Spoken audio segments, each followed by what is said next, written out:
이 시간 우리 모든 성도들의 심령 가운데 하나님의 평강 주시고 기쁨 주시기를 간절히 바랍니다.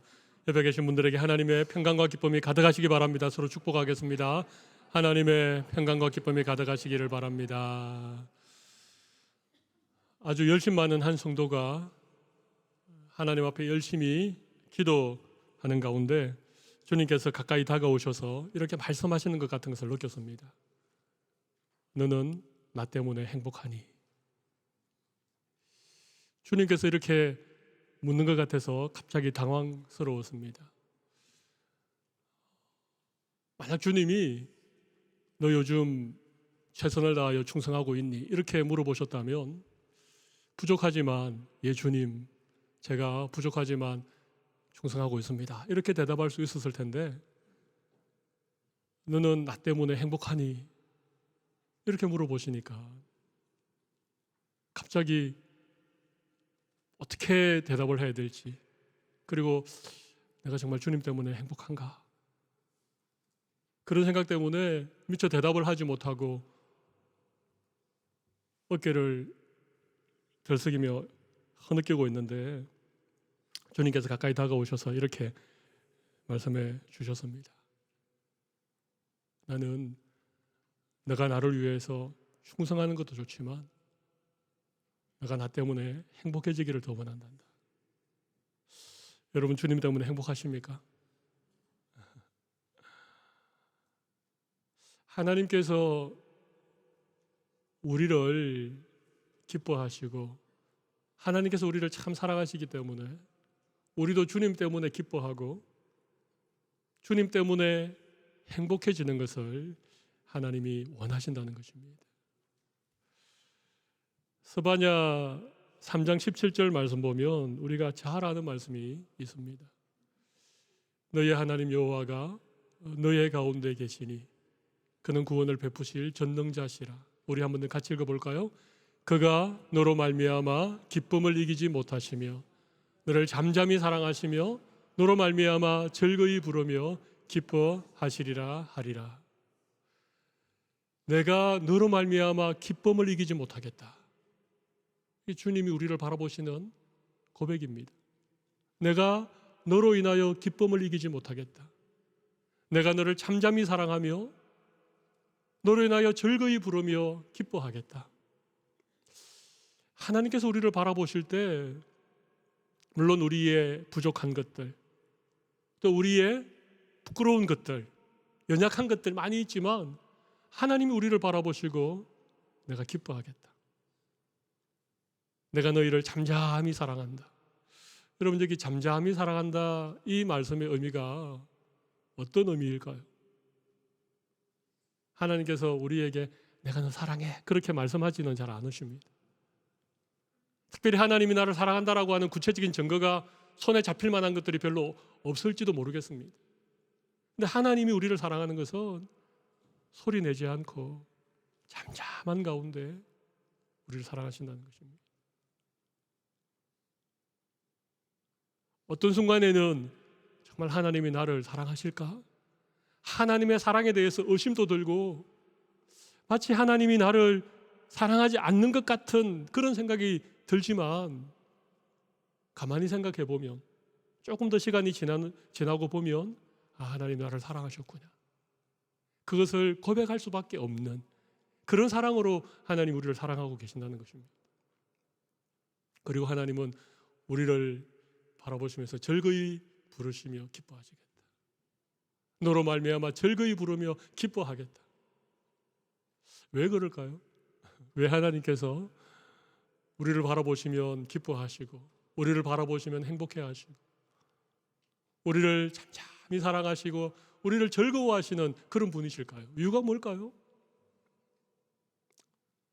솔직히 잘 모르겠습니다. 왜 그러신지. 하나님 왜 우리를 그렇게 사랑하시고 왜 우리를 그렇게 좋아하시고 우리를 바라보시면서 행복해 하시는지 잘 모르겠습니다. 근데 창세기에 보면 하나님이 천지를 창조하시잖아요. 그죠? 해와 달을 만드시고 하나님 보시기에 좋았더라. 바다를 만드시고 하늘을 만드시고 새와 동물들을 만드시고 하나님 보시기 좋았더라. 그렇게 말씀하십니다. 그런데 마지막 날 우리 인간을 만드시고 하나님께서 조금 다르게 말씀하셨습니다.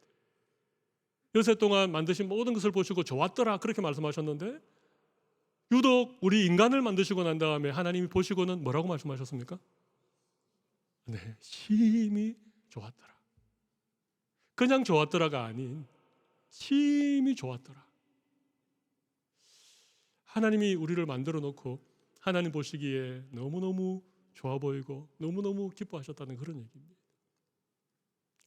하나님이 이스라엘 백성들을 택하셨는데 하나님이 이스라엘 백성들을 택하신 이유가 무엇인가? 신명기 7장 7절에 보면 이런 말씀이 있습니다. 여호와께서 너희를 기뻐하시고 너희를 택하심은 너희가 다른 민족보다 수효가 많기 때문이 아니니라. 너희는 오히려 모든 민족 중에 가장 적으니라.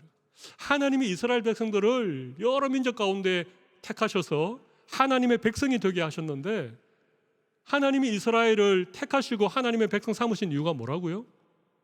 너희가 다른 민족보다 수요가 많거나 다른 민족보다 똑똑하거나 다른 민족보다 강하기 때문이 아니고 하나님이 이스라엘을 택하신 이유가 뭐라고요? 여호와께서 너희를 기뻐하시고 너희를 기뻐하셨기에 너희를 택하셨다는 얘기입니다.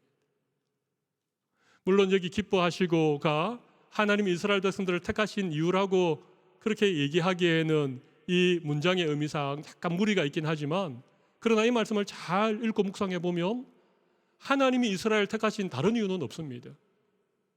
이스라엘 백성들이 다른 민족들보다 수요가 많거나 강하거나 뭐 특별한 택할 만한 이유가 있기 때문이 아니라 하나님이 이스라엘 백성들을 택하신 것은 하나님의 마음에 이스라엘 백성들을 바라보시며 기뻐하셨기 때문에 택하셨다는 것입니다.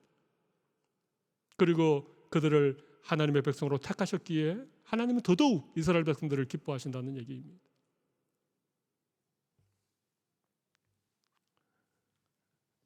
아무런 이유 없이 특별히 하나님을 기쁘시게 할 만한 그런 일 때문이 아니라 하나님이 그냥 우리를 기뻐하시고 이스라엘 백성들을 기뻐하신다는 것입니다. 저는 영적 이스라엘인 우리 성도들을 바라보시면서도 하나님이 동일한 이유로 기뻐하신다고 생각합니다. 사도 바울이 고린도 교회를 향하여 편지하면서 고린도전서 1장 26절에 보면 이런 말씀을 하고 있습니다. 형제들아 너희를 부르심을 보라. 너희를 부르심을 보라.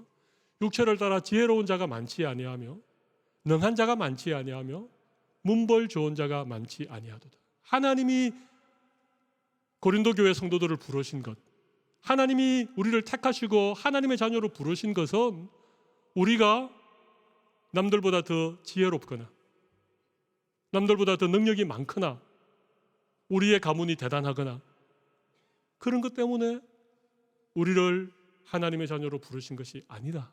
그렇게 말씀하시는 것입니다. 물론 이 말씀을 잘 읽어보면 지혜로운 자가 많지 아니하며, 그죠? 능한 자가 많지 아니하며, 문벌 좋은 자가 많지 아니하며, 하나님이 부르신 하나님의 백성들 가운데는 지혜로운 자도 있습니다. 남들보다 능력이 많은 사람도 있습니다. 또 대단한 가문에서 태어난 사람들도 있습니다. 그러나 그런 사람들은 많지 않습니다. 대부분은 하나님이 나를 부르실 만한 아무런 조건도 아무런 이유도 없지만 하나님께서 우리를 사랑하시고 우리를 기뻐하셨기에 우리를 하나님의 자녀로 불러주셨다는 것입니다. 하나님의 이 부르심 때문에 여러분들 모두가 오늘 행복하시기를 바랍니다. 여러분의 마음의 기쁨이 회복되기를 바랍니다. 우리가 살아가는 세상이 좀 고달프고 힘든 일도 있고 염려와 걱정이 끊임없이 우리의 마음에 찾아오지만 그래도 오늘 예배하는 이 시간 하나님께서 우리를 사랑하시고 우리를 부르신 이 하나님의 택하심 때문에 우리의 마음에 기쁨이 충만해지기를 간절히 바랍니다. 기쁨이 충만하기를 바랍니다. 제가 막 억지로 강요하는 것 같습니다. 안 기쁜데 막 기뻐하라고 제가 강요하는 것 같은데 하나님이 나를 택하신 거 생각하면 그리고 나를 사랑하시는 거 생각하면 내가 아무것도 아닌데 나를 기뻐하시는 하나님을 생각하면 우리의 마음에도 기쁨이 회복될 줄로 믿습니다. 여러분, 우리가 오늘 읽었던 이 에스겔의 말씀은 에스겔서가 1장부터 47장인데 굉장히 긴 말씀이죠. 에스겔서의 대부분의 내용을 차지하고 있는 것은 주로 하나님의 징계, 또 이스라엘 백성들의 죄악에 대한 그런 하나님의 어떤 책망, 바벨론이라고 하는 나라에 결국은 나라가 망하고 포로로 끌려가서 그 땅에서 고생하고 그들의 죄악에 대해서 하나님의 심판을 받는 그런 얘기들이 많습니다. 그런데 우리가 조금 더 이 말씀을 주의 깊게 읽어보면 이 말씀 곳곳에 하나님이 그렇게 이스라엘 백성들을 징계하시고 바벨론이라고 하는 나라에 포로로 끌려가서 고생하지만 그러나 하나님은 이 이스라엘 백성들을 버리지 아니하시고 포기하지 아니하시고 끝까지 그들을 찾아가셔서 그들을 회복시키시겠다. 내가 너희에게 새 마음을 주겠다. 새 영을 부어주겠다. 내가 너희를 다시 회복시켜서 반드시 예루살렘으로 돌아오게 해서 그 높은 산에서 나를 예배할 때 내가 너희를 기쁘게 받겠다. 너희를 향기로운 제물처럼 내가 너희를 다시 받겠다. 그런 얘기가 있습니다. 지금은 비록 에스골 골짜기에 마른 뼈조각처럼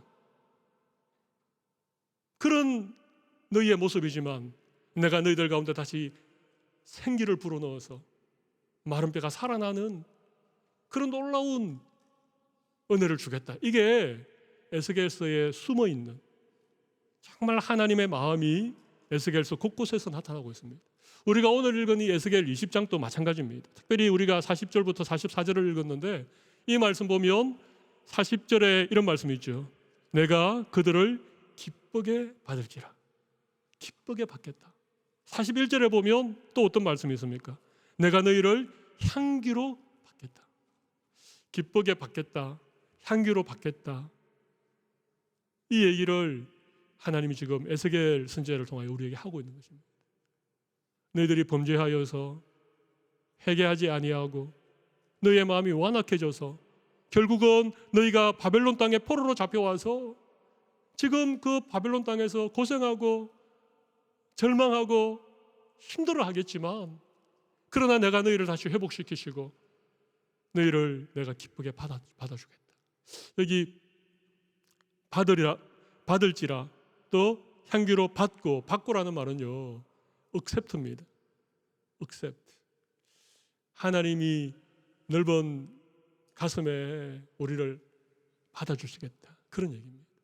마치 집 나간 탕자가 누더기를 입고 아버지 품으로 돌아왔을 때 아버지가 그 탕자를 집 나간 둘째 아들을 가슴에 끌어안고 목을 끌어안고 입맞춤을 한 것처럼 그렇게 우리를 받아주시겠다. 그런 얘기입니다. 왜 그럴까요? 왜 하나님께서 이렇게 못된 이스라엘 백성들을 이렇게나 하나님의 마음을 아프게 한 이 이스라엘 백성들을 그렇게 해도 선지자를 보내어서 하나님의 마음을 전했는데도 하나님을 무시하고 그렇게 죄악 가운데 지내다가 결국은 바벨론의 포로로 끌려가 있는 이 이스라엘 백성들을 하나님이 다시 기쁨으로 받겠다. 향기롭게 내가 너희를 받아들이겠다라고 하신 이유가 뭘까요? 여러분, 저는 오늘 본문에 하나님께서 우리를 받아주시는 이유, 그 이유가 저는 분명히 나와 있다고 생각합니다.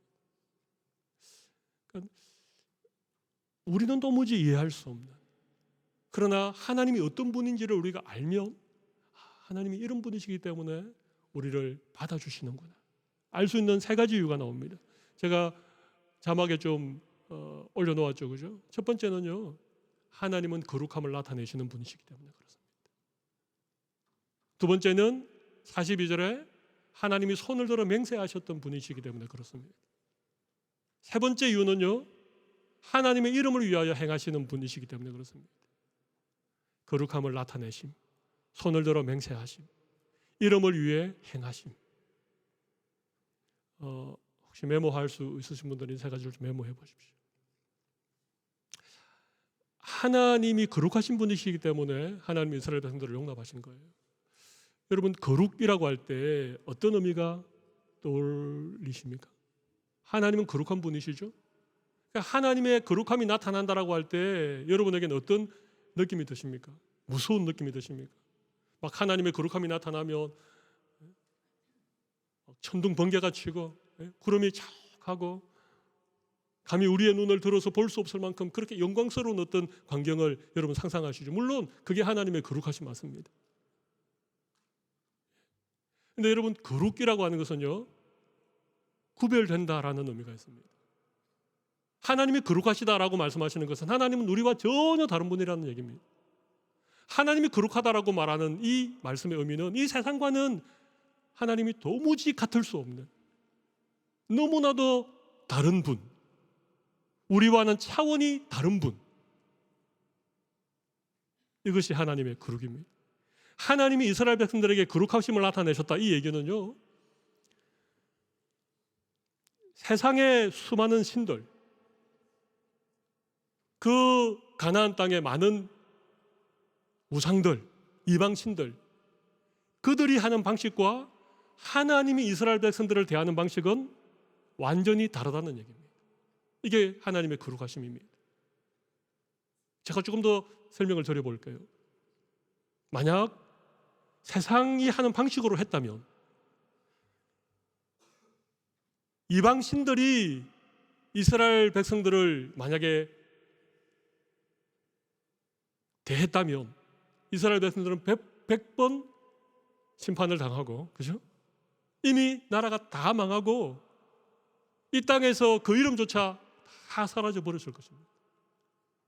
이게 세상의 방식입니다. 이게 세상의 신들이 자기 백성을 대하는 방식입니다. 신의 마음에 들면 복을 주고, 신의 마음에 들지 않으면 형벌을 주고, 그래도 말 안 들으면 그냥 없애버리고. 근데 하나님은 그런 분이 아니신 것입니다. 왜? 하나님은 거룩한 분이시기 때문에. 하나님이 한번 택하시고 하나님이 자기의 백성 삼으셨기 때문에 하나님은 그렇게 하시지 않는다. 세상이 하는 방식과 다른 분이시다.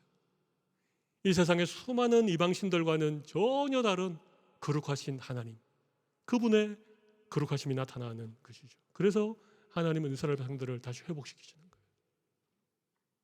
그들을 회개시키시고 그들을 돌이키시고 다시 하나님의 거룩한 백성으로 회복시키시는 거예요. 이게 하나님의 거룩함에 나타나는 것입니다.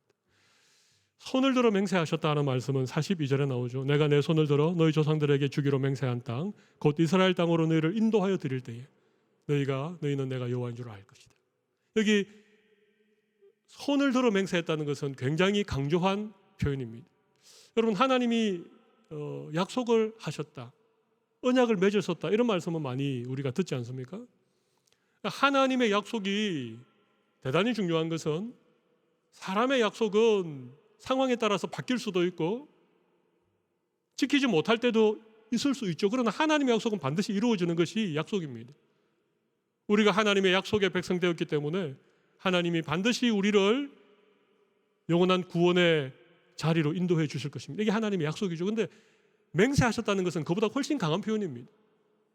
그런데 맹세를 어떻게 하셨다고요? 손을 들어 맹세하셨다는 거예요. 여러분, 언제 우리가 손을 들어 맹세합니까? 여러분, 세례 받을 때, 서약할 때 손을 들어 서약하시죠. 이 말은, 손을 든다는 말은 내 마음을 다해서 약속합니다, 그런 의미입니다. 하나님이 그냥 약속하신 것도 아니고 맹세하셨는데 손을 들고 맹세하셨다는 말은 무슨 말입니까? 이것은 천지가 다 사라지고 다 변해도 내가 너희와 한 맹세는 결코 변하지 않고 반드시 이루어질 것이다. 이게 하나님의 맹세입니다. 근데 지금 하나님께서 이스라엘 백성들에게 내가 너희를 예루살렘 땅으로 다시 돌아오게 하겠다. 내가 너희에게 약속한, 조상들에게 약속한 그 젖과 꿀이 흐르는 그 땅으로 내가 반드시 너희를 돌아오게 하겠다. 이게 하나님의 손을 들어가신 맹세입니다. 하나님은 맹세를 지키시는 분이십니다.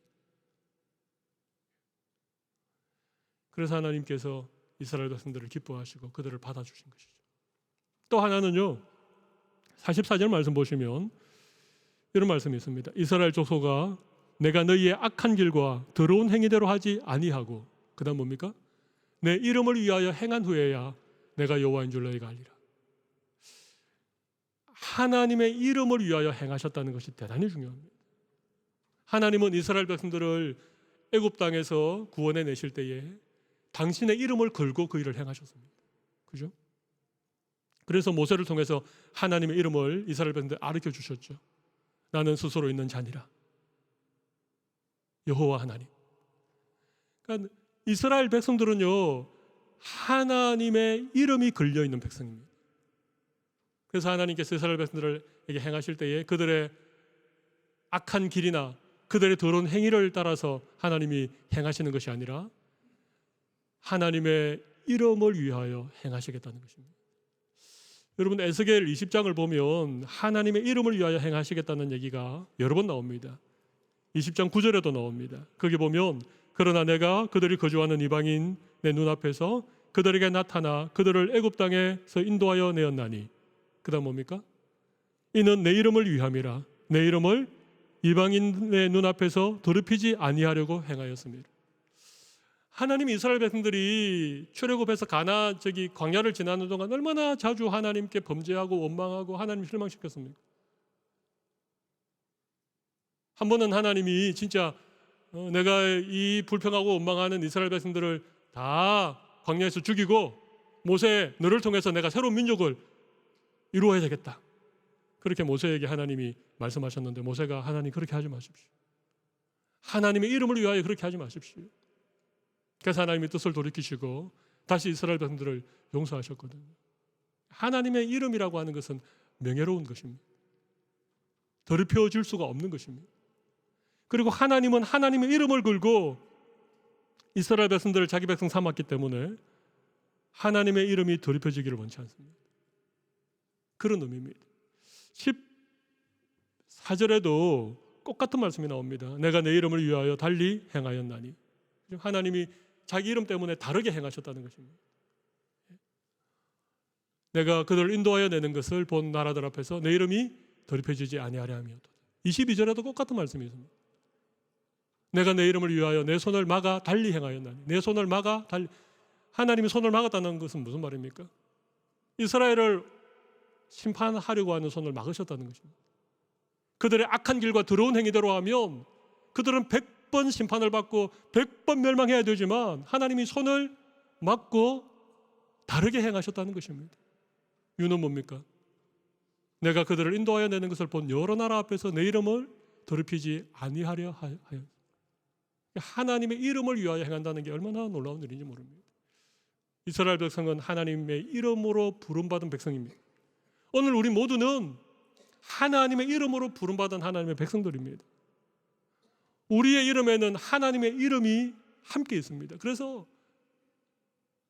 하나님은 우리의 악한 길과 우리의 더러운 행위대로 우리에게 행하지 아니하시고 하나님의 이름을 따라 이름을 위하여 행하시겠다, 그렇게 말씀하시는 것입니다. 제가 세 가지 이유를 말씀드렸죠. 하나님이 왜 범죄한 이스라엘 백성들을 기쁘게 받아주시고 향기롭게 받아주시는가? 첫 번째는 하나님의 거룩하심 때문에 그렇습니다. 또 하나는 손을 들어 맹세하셨기 때문에 그렇습니다. 또 하나는 하나님의 그 이름 때문에 그러신 것입니다. 하나님이 이렇듯 우리를 향한 하나님의 마음을 우리에게 지금 알려주고 있는 것입니다. 너희가 좀 나를 알아달라. 내가 여호와인 것을 너희가 좀 알면 좋겠다.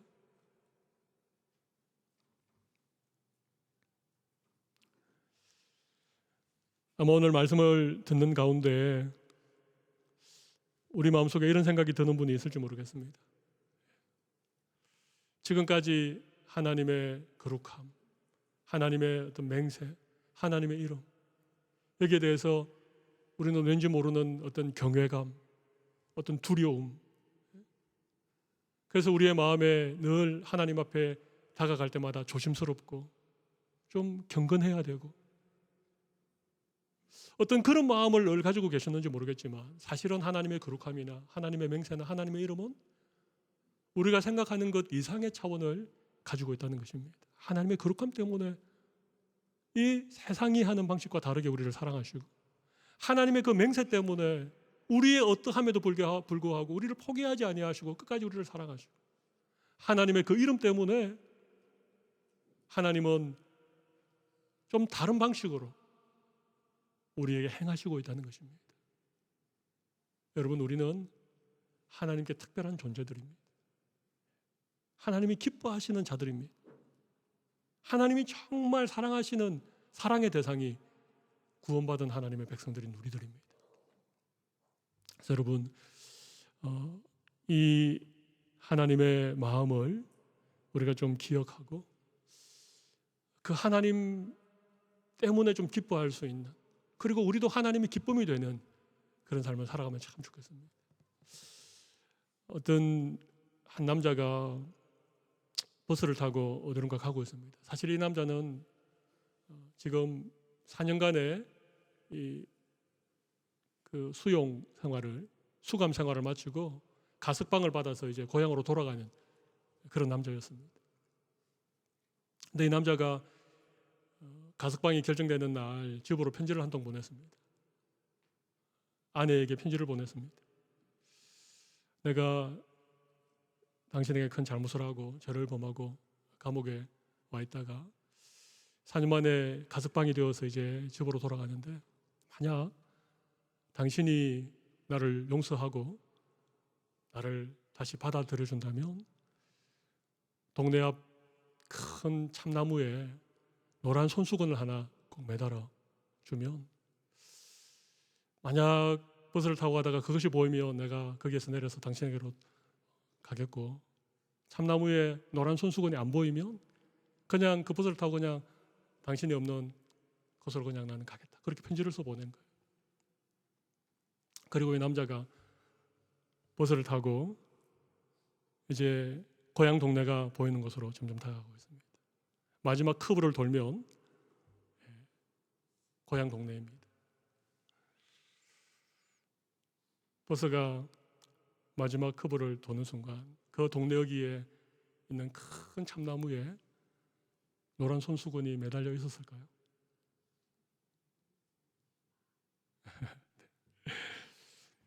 그 참나무에 하나의 노란 손수건이 아니에요. 수백 개의 노란 손수건이 매달려 있는 거예요. 그리고 그 나무 아래 사랑하는 아내가 서 있는 것입니다. 이 얘기는 실화입니다. 오천석이라고 하는 분이 1977년도에 샘터사라고 하는 출판사에서 펴낸 노란 손수건이라고 하는 책에 이 내용이 들어있습니다. 세계 각국에서 감동적인 그런 얘기들, 실제 얘기들, 어떤 불굴의 승리라든지 희생적인 사랑이라든지 감동적인 우정이라든지 이런 주제의 얘기를, 실제 얘기를 이렇게 묶어서 펴낸 책이 노란 손수건이라고 하는 책인데 혹시 보셨습니까? 그 책에 실려 있는 실제 일어났던 얘기입니다. 이 남자의 이름은 빙고입니다. 빙고. 그리고 이 남자가 살던 곳은 플로리다 주입니다. 실제로 있었던 얘기를 기록해 놓은 것이죠. 아마 이런 얘기 들어보셨을 것입니다. 노란 손수건, 그죠? 노란 손수건. 제가 말씀 준비하면서 그 큰 참나무에 가지가지마다 노란 손수건이 묶여서 바람에 날리고 있는 그 광경을 바라본 이 빙고라고 하는 이 남자가 느꼈을 그 마음, 그리고 비록 죄를 짓고 감옥에 있었지만 남편을 기다리면서 노란 손수건을 매달고 있는 이 아내의 마음, 사실 이런 것들이 저는 하나님의 마음이 아닌가, 우리를 향하신 하나님의 마음이 아닌가, 우리를 정말 두 팔 벌려서 우리를 받아주시는, 우리를 억셉트해 주시는, 한없이 우리를 용납해 주시는, 우리의 어떠함에도 불구하고 흔히 우리를 사랑하시는 그 하나님의 마음이 마치 노란 손수건이 바람에 날리는 것처럼 그렇게 우리의 마음에 좀 휘날리면 좋겠다.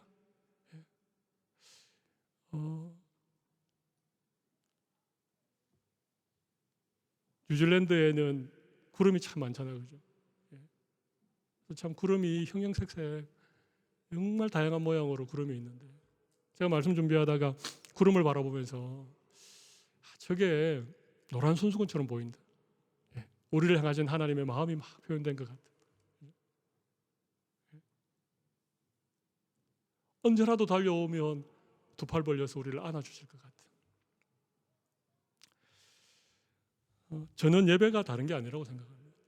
예배는요, 이런 하나님을 우리가 너무 기뻐하는 것, 이런 하나님을 너무 높여드리고 싶은 것, 그게 예배고 그게 찬양 아닐까요?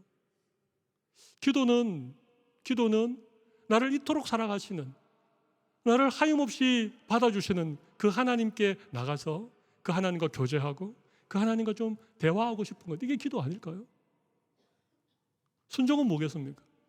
순종은 이런 하나님이 좋아하는 것을 나도 좋아하고 싶은, 하나님이 정말 원하는 것을 내가 해드리고 싶은, 이게 순종입니다. 그런데 이런 하나님을 모르고 예배하면 예배는 그냥 하나의 형식이고 지루한 시간일 수밖에 없지요. 이런 하나님을 모르고 하나님의 말씀에 순종하려고 하다 보니까 그것이 내게 의무고 짐이고, 순종 안 하면 혼날 것 같아서 억지로 순종하는 순종이 되는 것이죠. 여러분 신앙생활 어떻게 하고 계십니까? 어떻게 예배를 드리고 어떻게 찬송을 부르고 어떤 마음으로 기도하고 계십니까? 그래서 하나님께서 지금 에스겔을 통하여서 계속 우리에게 하는 말씀이 뭔가 하면, 내가 여호와라는 사실을 너희들이 좀 알아다오. 내가 여호와라고 하는 사실을 너희가 알기를 원한다. 나는 세상의 그 어떤 신과도 전혀 다른, 나는 거룩한 하나님이다. 내가 너희와 더불어 맺은 언약은 그냥 사람과 사람 사이의 약속 정도가 아니라 내가 손을 들어 맹세함, 내가 너희를 반드시 가나안 땅으로, 내가 너희를 반드시 구원의 나라로, 천국으로 인도할 것을 내가 손을 들어 맹세했다. 그래서 나는 너희를 포기할 수가 없다. 그런 얘기 아닙니까? 내 이름을 걸고, 하나님의 존재 자체이고 하나님의 명예가 담겨있는 이름을 걸고, 너의 행위대로 내가 행하지 아니하고 내 이름을 따라 너에게 대하겠다. 이게 지금 하나님의 마음인 것입니다. 오늘 예배하는 우리 성도들 가운데 혹시 하나님 앞에 늘 좀 죄송한 마음, 네. 내가 원치는 않았지만 또 하나님을 실망시켜드리고 또 내 세상 욕심 때문에 또 하나님 앞에 범죄한 그런 마음 때문에 언제부턴가 좀 하나님과 좀 거리가 좀 멀어진, 예전에는 정말 하나님 기뻐하고 찬송하는 게 좋고 막 이랬는데 언제부턴가 하나님과 좀 뜸해져서 하나님 앞에 나가는 것도 신나지 않고 세상 재미에 푹 빠져서 하나님과 별로 상관없이 살아가시는 분들이 혹 오늘 이 자리에 계시다면, 오늘 하나님께서 내가 너를 기쁘게 받겠다, 너희는 나의 향기로운 그런 제물처럼 내가 너희를 기쁘게 받겠다 라고 하는 이 말씀을 우리가 다시 한번 기억하시면서 하나님으로 인하여 행복을 누리실 수 있는 여러분들이 되시면 좋겠습니다.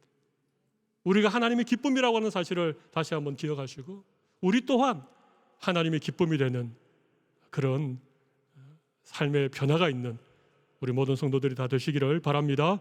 우리 시간 가슴에 손을 좀 올려보십시오. 제가